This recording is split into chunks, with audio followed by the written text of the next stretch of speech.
out here.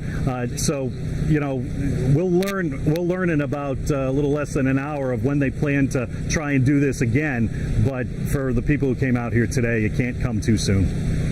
From your experience, what do you think is next? What's going to be the plan? I know a lot goes into this. Safety first, of course. This is a $40 billion rocket. We don't want to mess this up. What are all the plans, even though you're going to find out more details from your experience that they're going to follow for maybe the next launch?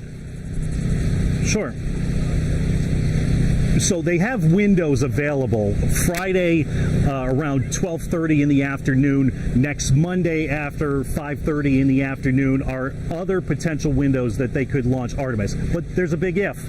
If they get that number 3 engine fixed. There are 4 engines on it. The third engine didn't respond the way they expected it to when they were preparing it for launch. If they have to roll the entire rocket back into the vehicle assembly building to fix it, that could certainly delay beyond this week the repair. If it's something they can do, or if it's a software issue that they can fix that gets it ready pretty quickly and they don't have to move the rocket, then yes, we could see Friday or Monday.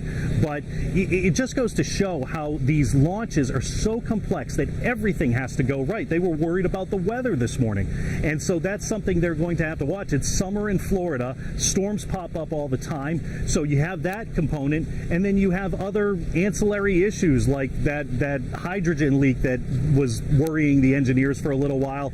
Then you go on to this engine problem, so everything has to go right to get this off the launch pad. Well, Chris, thank you so much.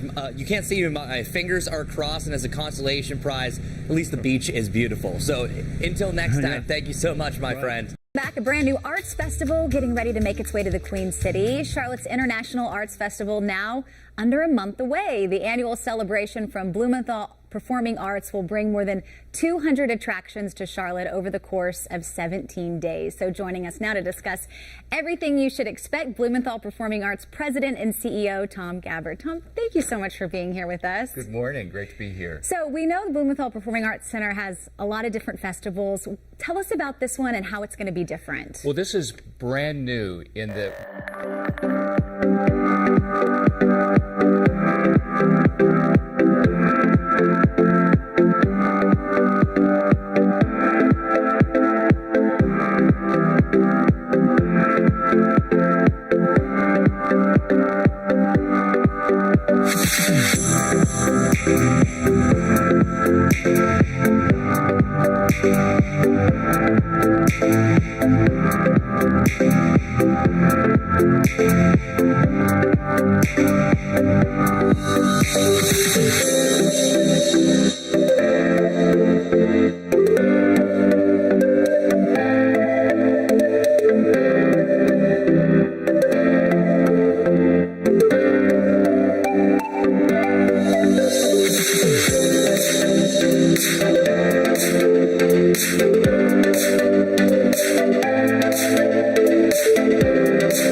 Good afternoon and welcome to NASA's Kennedy Space Center.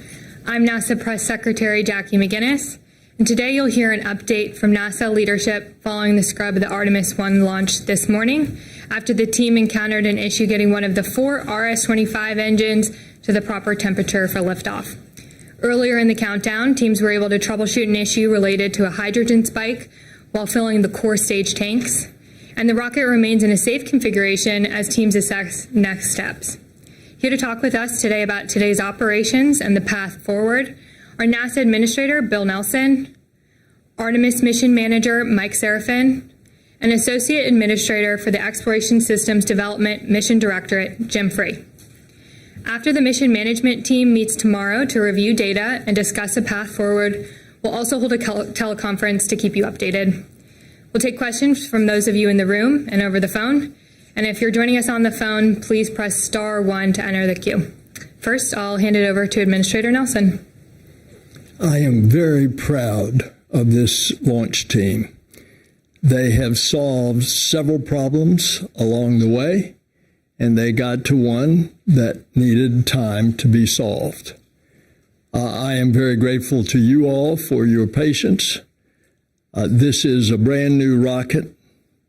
It's not going to fly until it's ready.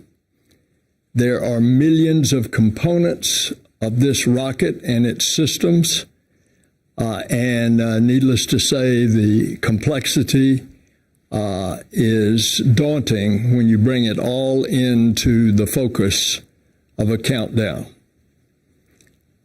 You all, no doubt, have been up for some period of time. Our remarks are going to be short, and we will open it up for your questions. I want to say that the Vice President was here. She was pumped the entire time. She is very bullish on our space program and on this particular program of going back to the moon and going to Mars. We had her meet with assembled guests. We had her meet with members of Congress that were here. She toured the ONC building and saw the Artemis hardware there for the future. And overall, she had a very productive visit.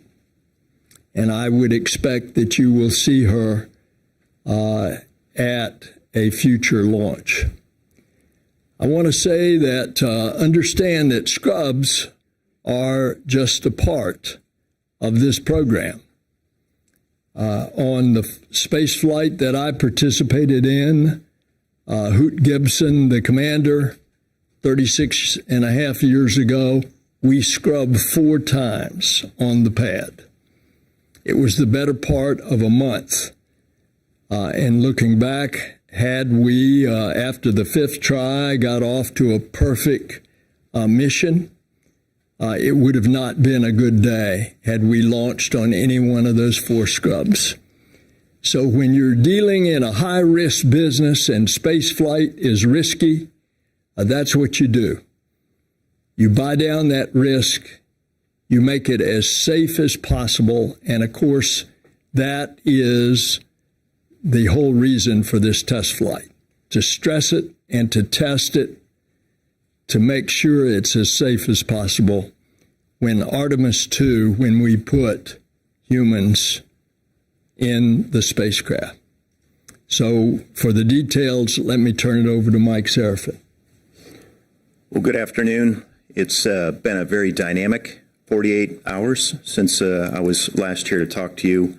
The technical issues that the team has worked through, they've overcome a number of them, but we ran into one that we need a little more time to look at. But the spaceport, America's spaceport, has been very dynamic. We watched a launch control center, a new spacecraft, and a new rocket come to life. And we watched the media show up. We watched thousands of visitors show up, and America watch this new activity. So it's been a very dynamic 48 hours. Since we had our launch minus 2-day mission management team meeting, the operations team out of the launch control center entered their launch countdown Saturday morning. And then Saturday afternoon, we had a couple of lightning strikes out at the pad. We have a 32-story tall rocket out there, and there were lightning strikes on towers 1 and 2. And our technical teams very quickly resolved that there were no issues with the vehicle through timely analysis and timely data assessment. Saturday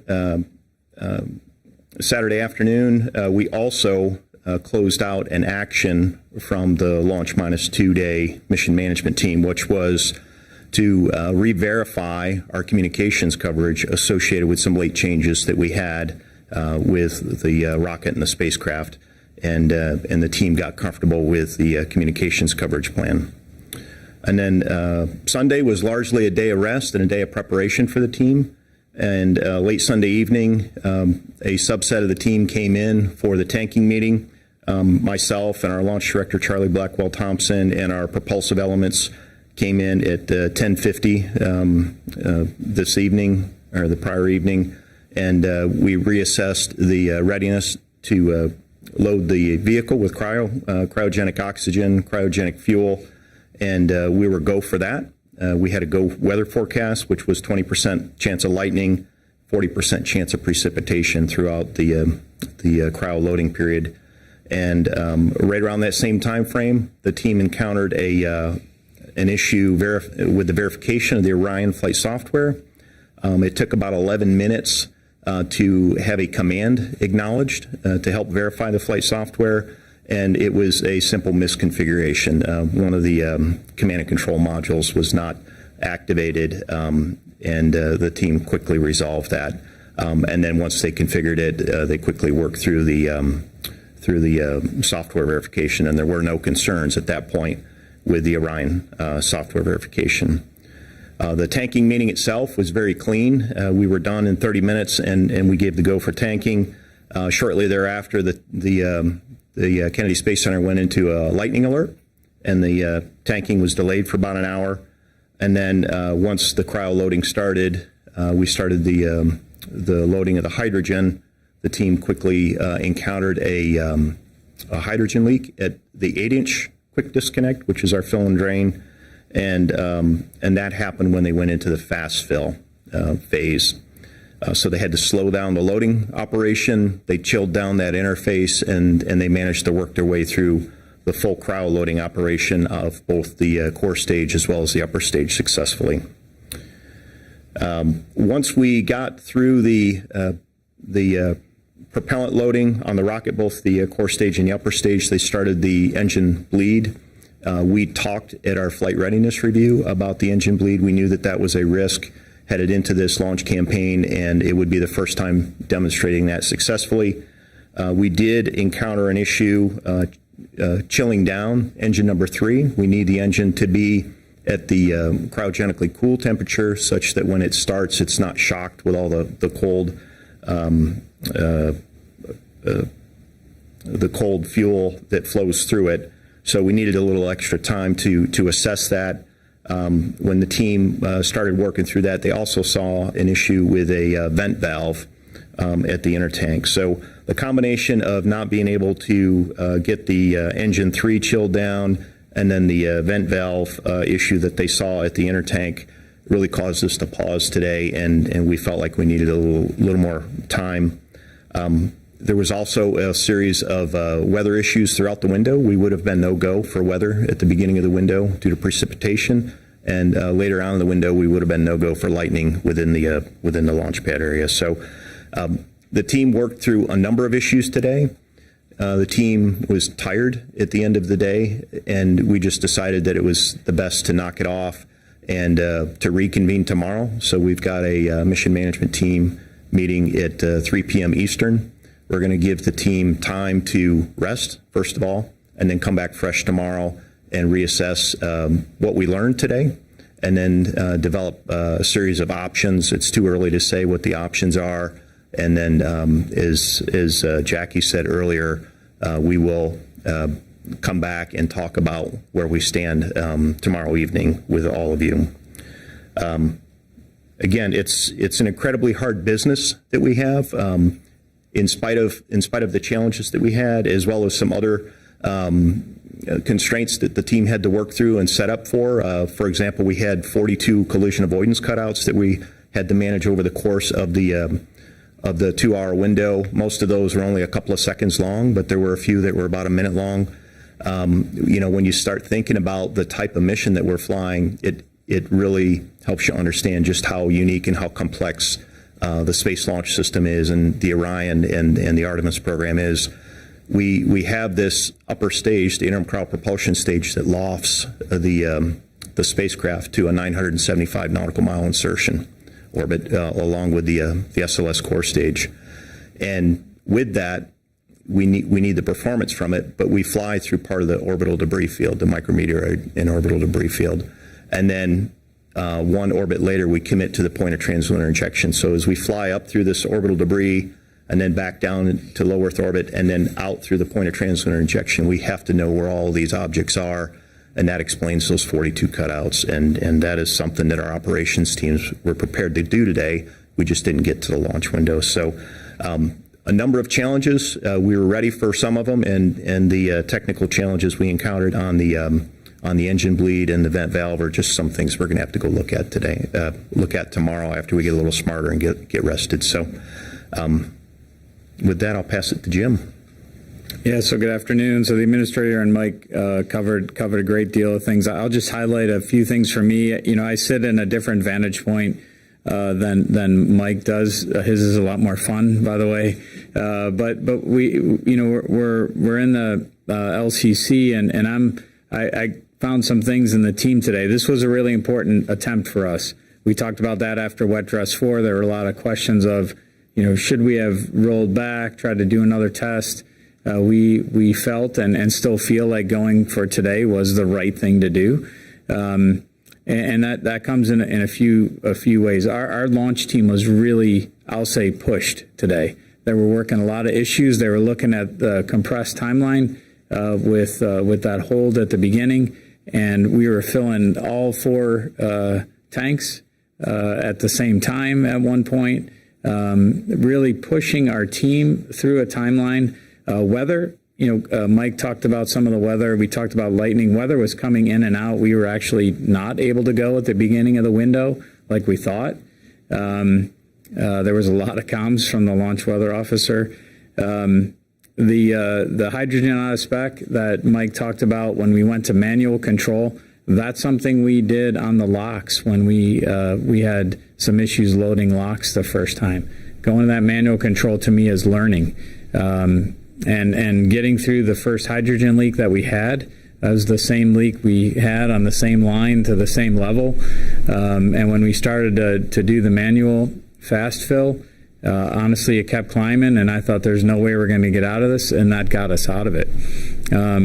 So to me, what we pushed the team through, and I know we always get a lot of talking about the team too much, but we continue to learn. That's what we're doing. We're testing, I think Bob Cabana said it, we're testing the people and the processes. So we put ourselves through a compressed timeline. We're going to get some shorter launch windows we'll have to deal with, where these skills will help us. I know you've heard from Charlie about extending our timeline about an hour earlier to give us time to work things. I think that helped us today to work things.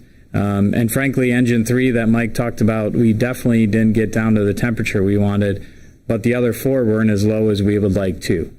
So there's some things going on that the team needs to go off and look at the data and understand how this is different from what we did during the green run at Stennis, and then figure out a path forward, which is ultimately where we want to go. We're not going to have all the data and the implications today. I'll reiterate that, what Mike said, but we felt we owed it to you to share everything that we know. So, and I can assure you there was no other group of folks, not just the folks that worked last night, but the folks that started this countdown. There's no other group that wanted to get through this successfully than those people. So with that, I'll turn it back to Jackie. Thanks, Jim. Just a reminder for folks joining us on the phone, you can press *1 to get into the queue. But first, we'll take some questions from the room. Marcia Dunn, AP. Marcia Dunn, Associated Press, probably for you, Mike, or Jim. Is Friday or Monday even feasible since you're dealing with an engine? And might you need to replace this engine? Could this be a problem unique to this? But I guess not, since you said that you didn't get the temperatures on any of them that you were looking for. I'm just wondering what could be the worst case here. Yeah, Mike, go ahead. I'll add on. Yeah, Friday is definitely in play. We just need a little bit of time to look at the data, but the team is setting up for a 96-hour recycle. So they're still holding in the launch countdown configuration, and we're preserving the option for Friday. They're replenishing the commodities out at Launch Complex 39B. You'll see some of those activities tomorrow. And right now, the indications don't point to an engine problem. It's in the bleed system, the thermally conditions the engines. We did change the diameter of that from Stennis, where we did the green run testing, to here, and we never fully got into the engine bleed configuration through the prior wet dress attempts. And again, that was something that we talked about at the agency flight readiness review as a known risk to our launch campaign, and at that time we said we would not launch unless we got through the demonstration of our ability to thermally condition the engines. We need that in order to start the engines and run them successfully. So we just didn't get there today, and again, this really points towards an engine bleed issue on the core stage side, not on the engine interface side. So I don't know, Jim, if you have anything to add to that. Yeah, I just add we actually stayed loaded longer to try and figure it out, so that we were trying to save as many cycles on the tank as we could. So I think we tried to, I'll say, run it to ground as fast as we could, and then once we were outside, seeing we could launch and the way the pressure in the tank was going, it's like, hey, it's better just to stop and regroup and stay in the 96-hour that Mike talked about and figure it out. Or smaller when you made the change, so you did make it bigger. And we also did it, and you'll hear more from John Honeycutt on this probably tomorrow, is we also, where we did the test in the flow, is different than we did at Stennis. All of those decisions were made hoping for the benefit of physics that went with all that from the expert's opinion. So that's what we have to figure out. Joey Roulette with Reuters. Thanks. A question for Mike or Jim. I know you said Friday is in play, but given the magnitude of the issues and the combo of things that you guys have to look at, is it likely you guys launch on Friday, or is it unlikely? Could you kind of assess that? And can you give some clarification on whether you think this is related to the quick disconnect issue you guys found in the wet dress rehearsals? Thanks. So you're asking about the likelihood of Friday? Do you think it's maybe likely that we go on Friday, or there's a non-zero chance we'll have a launch opportunity on Friday. Yeah.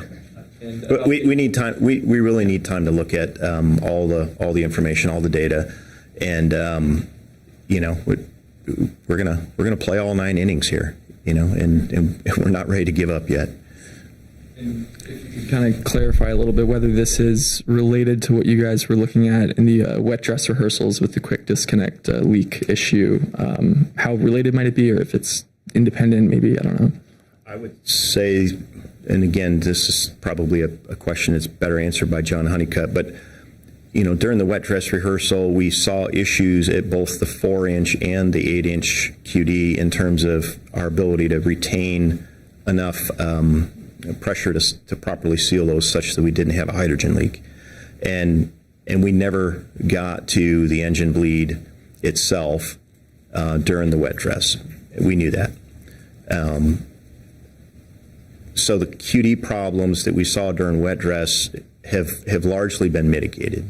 And in fact, the 8-inch today was the issue that we had a little bit of leakage on that they managed to work their way through by slowing the fill and chilling it down, and then that properly sealed it, and we got a full load. We weren't able to get a full load in our first 3 wet dress attempts. The 4-inch QD that we previously had problems with on, I think it was wet dress 4, worked just fine today. So I would say that the QDs really had no material impact on the on this hydrogen bleed setup. And I don't know, Jim, if you have anything to add. No, I think you're exactly right. Yeah, that's what I was trying to say earlier. We worked the 8-inch problem the first time. Rolled back, figured that out. 4-inch, we couldn't pressurize because that was leaking. Today we did that, so yeah, I think we're in good shape. Michael Sheets with CNBC.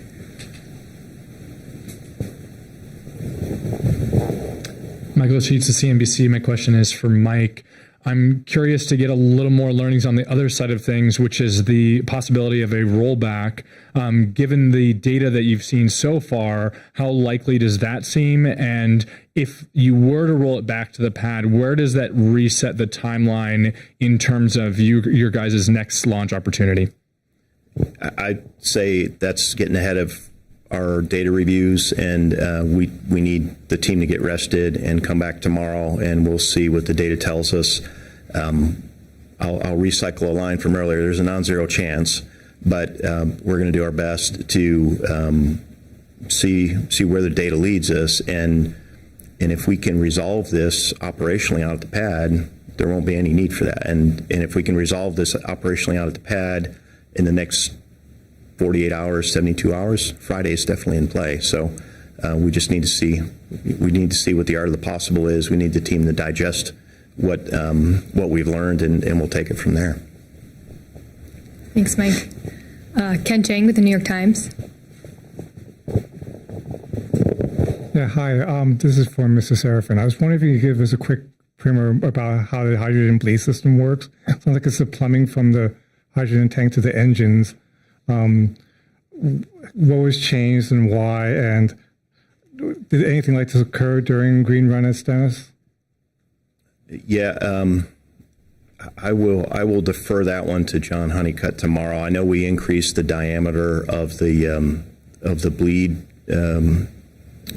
that is used to increase the flow of the engines. But beyond that, it would be kind of getting out of my experience base to talk about what other changes there were. So if you could ask that to John tomorrow. Jeff Faust with Space News.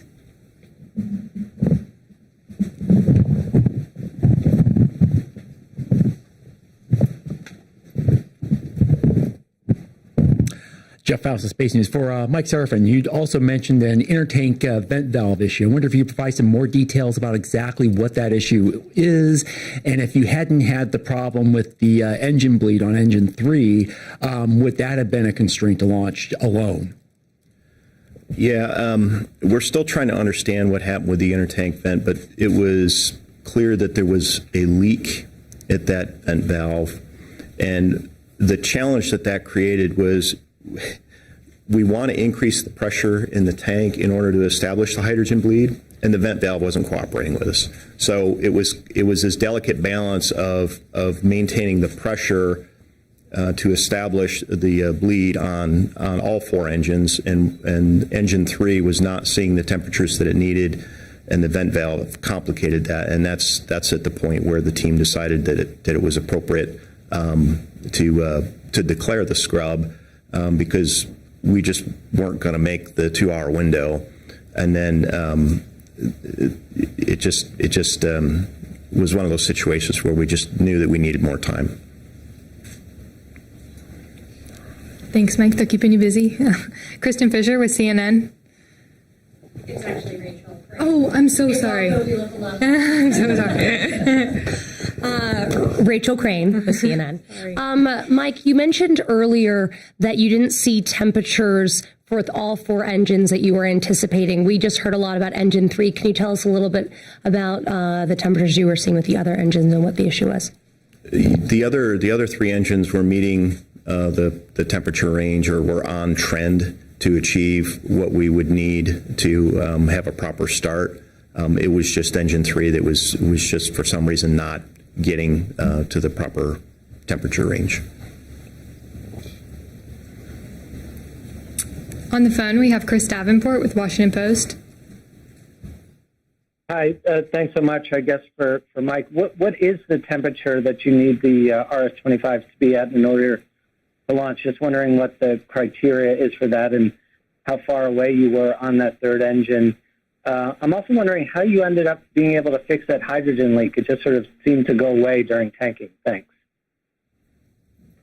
Okay, so as I recall, and again, it would be a good question for John Honeycutt tomorrow. The temperatures on the engines, it's about 500 Rankine that we're looking for on the engines before they're thermally conditioned. I don't recall exactly where the engines were, but engines 1, 2, and 4 were pretty close to that, and then 3 was just not getting there. And then the hydrogen leak, in terms of resolving that, hydrogen is an incredibly small molecule. It's the smallest on the atomic chart, and it doesn't take much of a gap in order to have a leak in a quick disconnect. And there are soft goods in there between the mechanical plates, and sometimes it just takes a little bit of a cold soak on both sides of that interface, or if there's a little bit of differential heating on either side of that, it can actually cause a little bit of a gap. So the team has experience with this. Our cryo team is very good at understanding the thermodynamics going on, as well as the timing of it relative to how long there's been fluid flow, and they basically recommended when we initially saw the leak on the 8-inch QD to stop flow, because when you have hydrogen leaking, it creates a flammability hazard. So they stopped flow, and then they slowly increased it, as Jim described, through some manual flow procedures, and they just kind of slowly let the fluid through, slowly let it through to chill both sides of that interface. And in some cases, you can actually thermally condition both sides of that, such that they'll seal up and seat properly, and that's what the team did today. And it's kind of a delicate balance. You want to fill this thing as fast as you can to achieve your launch window, but when you run into a problem, you slow it down. And when you slow it down, you can achieve the proper sealing and proper seating. So it was again a little bit of science and a little bit of art that our team worked through today by healing that hydrogen leak. Lauren Grosh with Bloomberg. Hi, this question's for Jim. Earlier you said you were confident about the decision to go for a full countdown today instead of another wet dress rehearsal. I'm wondering if there are any risks, extra risks involved with going for a full countdown apart from the launch itself rather than doing a wet dress rehearsal. I think we just rolling out for another wet dress has some cycles on how many times we roll out, so you introduce risk that way. We felt like we understood that 4-inch leak that we had during wet dress 4, which today we proved that we understood it. We understood how to operate with the leak on the 8-inch line. So from my perspective, that's where I'm kind of basing our fact to make a run for launch in this launch period was still the right decision. We have another question on the phone from Eric Berger with Ars Technica. Yeah, hi. Just to follow up with Lauren's question there, Jim. You have done effectively 5 wet dress tests now at Kennedy, and you haven't gone all the way through on any of them. Can you just talk maybe a little bit more about why you don't think it's prudent to complete a wet dress test, which would have identified, I think, this RS-25 chilling issue today if you had gone through the wet dress? Thanks. Yeah, so I guess 2 things, Eric. I'd answer it the same way because we still would have taken another cycle of rolling out and back, and we're going to learn every time we come out here. If you go back in history at how many times the different Apollo vehicles came out and tested prior to launch, how many times they scrubbed. The administrator talked about how many times he scrubbed on a vehicle that had flown multiple times. So we're going to run into these issues, and we'll figure them out as we go. But until we put the whole vehicle together, had we come out for another wet dress, the vehicle would not have been the complete that's ready to go out there today with all the closeouts, FTS installed, everything we learned about the flow, everything we learned about FTS, working with the range to get a 25-day time period before we have to retest. So yeah, I agree. We won't know until we know, but we also won't know until we try. And we felt like we're in the best position to try. Marina Corn with The Atlantic. Hi, Marina Corn with The Atlantic. This is for Mike and Jim. After the scrub, Stan Love came to the press site to talk to the reporters, and they asked him how he felt. He said that he was a little disappointed, but he was not at all surprised. It really sounded like he didn't expect SLS to get off the ground today. I'm wondering if you were surprised or unsurprised with the way things unfolded today. Yeah, I mean, I'll start. I'll say what our deputy administrator told her family when they were coming for her launch. Plan a week trip to Florida for a vacation, and you might see a launch, which is exactly what I told my family. We're going to, and the administrator said it, we're going to launch when we're ready, and that's our approach. I said there's nobody that came wanting more for that vehicle to launch than our team that has worked on this. Not just our team, the launch team. There are a lot of folks that have put their careers into this, but everybody wants it to be successful. And ultimately, our job is to make it as successful as we can. And we might get to another one where there's another issue and we decide not to fly. That's the most important decision we can make because we are building. Kathy Leaders gave a great speech at an awards event the other night, and I was talking about Artemis I, and then she got up behind me and said, "This is just the beginning." So we need to make sure we do this right and prudently. Yeah, I think we all want to see that next milestone, that next step, and seeing smoke and fire is something that everybody enjoys. But we're not going to let another hurdle deter us from trying to achieve that next step. And this is an incredibly hard business. We're trying to do something that hasn't been done in over 50 years. And we're doing it with new technology. We're doing it with new operators and new teams and new command and control and new software. And as Jim said, we're learning all along the way. This is one of the things that we love about the agency is it's a learning organization, and we take pride in lessons learned and applying them. And I think the fact that we went from having issues just loading the core stage to getting all the way through cryo loading and having a fully configured vehicle and just not quite getting to this engine bleed is a sign that we've applied a lot of lessons learned, and we are trying to get to that next step, and that again is not going to deter us from trying to achieve it. Here in the third row.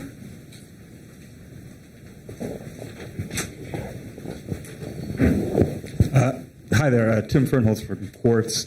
I was curious, we heard on the commentary that the flight controllers came up with a couple plans to try and fix the engine issue during that hold. Can you tell us what was tried and maybe give us some insight into the scene in the control room when those decisions were being made?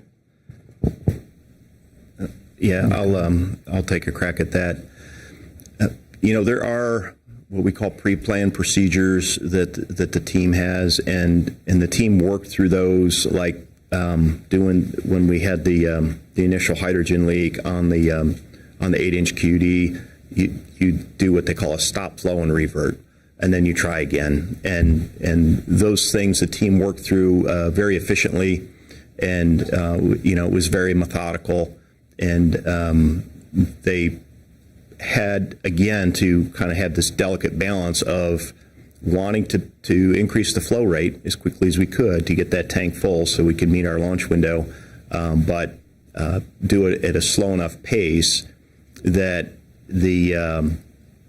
that we didn't spring another leak, and that the interface could get thermally conditioned and seal up.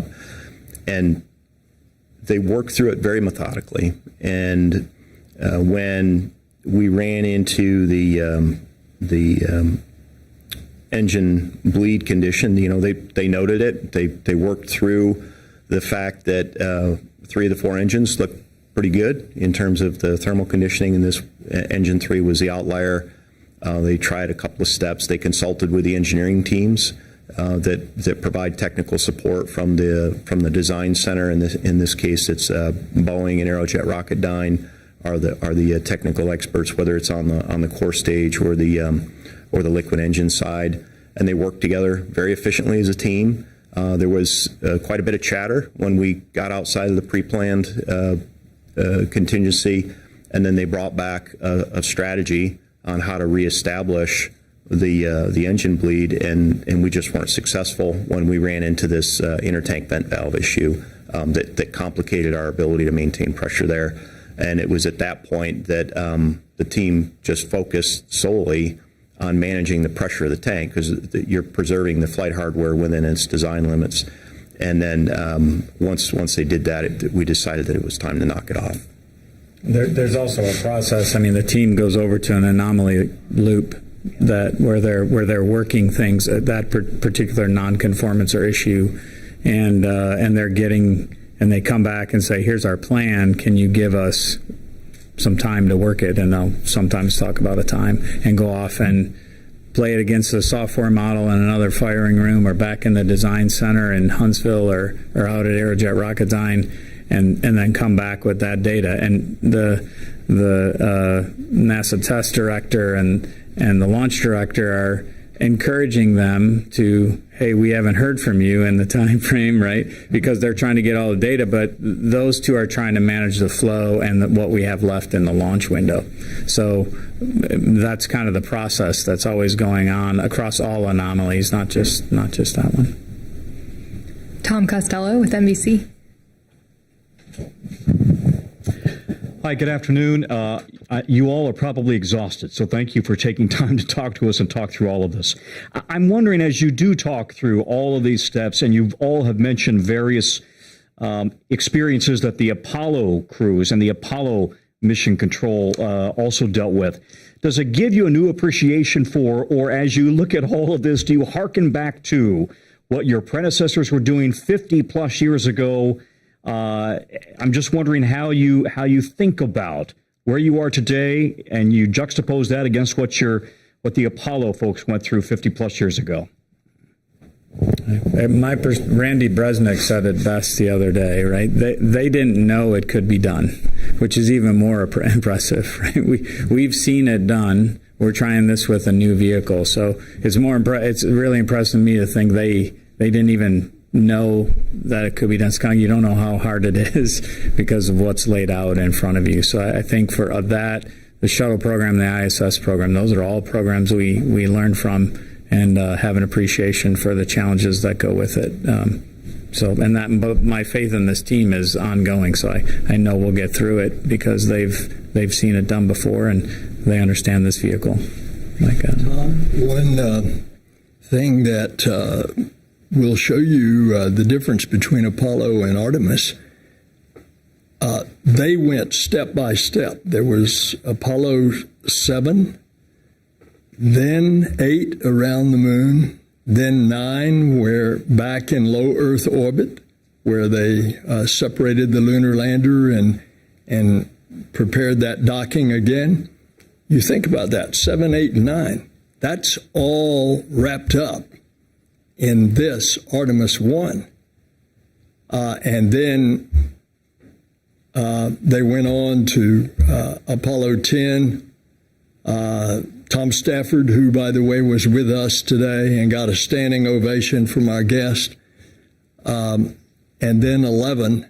And that was the part of what is going to be Artemis II and then Artemis III. So it's really a compression of a lot of the things, and we are standing on the shoulders of those who had been there before, but with a completely different vehicle.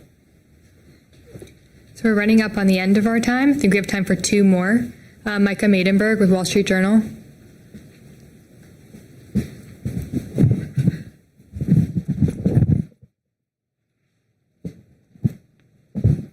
Thank you.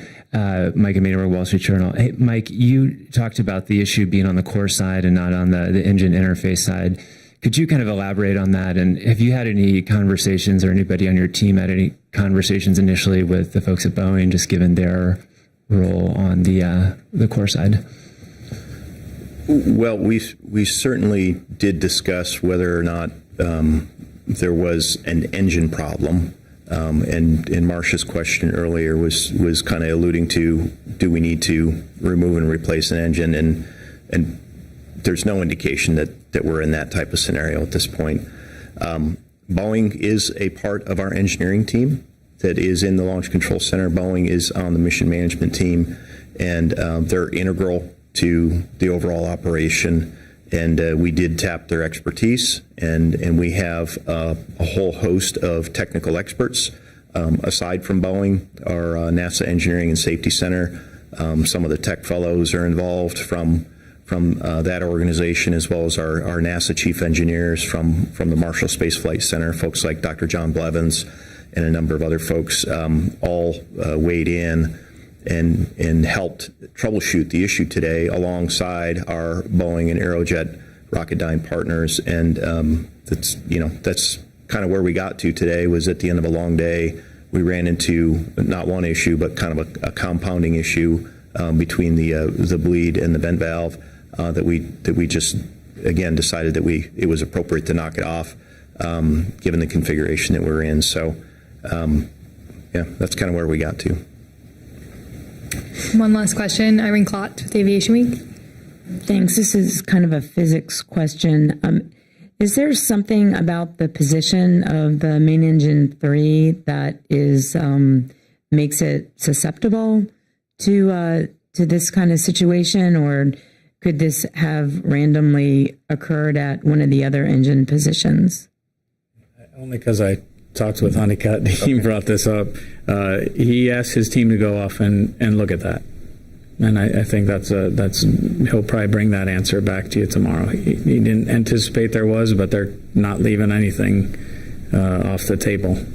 So. Thanks. That's all we have time for today. As I mentioned, after the mission management team meets tomorrow to review the data and steps forward, we'll hold a teleconference in the evening. So thank you for joining us, and tune into NASA TV for continuing coverage of NASA's Artemis I mission.